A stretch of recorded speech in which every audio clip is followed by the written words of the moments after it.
In today's video, I'm going to teach you how to connect a Godaddy domain name to Siteground hosting. We'll gather the exact hosting details inside Siteground that you'll use to point your domain from Godaddy. Start by opening a browser and heading to mysiteground.com. Sign into your Siteground account, then look for the main navigation and choose Websites. This brings up your list of sites and hosting installations. Pick the website you want to connect to your Godaddy domain. On that site's card, open the website details area. If you don't see it right away, look for a small menu icon, usually 3 dots in the upper corner of the card.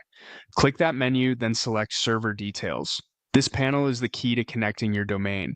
First, you'll see the data center, which shows the geographic location of your server. While you don't need to change anything here to connect a domain, it's good to confirm it aligns with where most of your visitors are, since it can affect performance. Next, you'll find the site IP address. This is the value you'll use if you prefer to keep DNS hosted at Godaddy and simply point your domain's A record to SiteGround. Copy this IP exactly as shown. A quick tip: paste it into a note so you can reuse it without typos. You'll also see the name servers. These are what you'll use if you want SiteGround to manage your DNS. There are typically 2 name servers. Make sure you copy both in full, including any numbers or dots.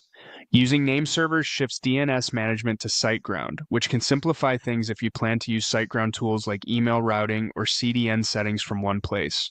Leave the server details page open. When you're ready to update your domain, you'll reference either the IP for an A record at GoDaddy or the name servers to change your domain's name server settings there. Don't worry if changes don't take effect instantly. DNS updates can take from a few minutes up to a day or so to propagate worldwide. Clearing your browser cache or testing from a private window can help you verify updates sooner. That's it.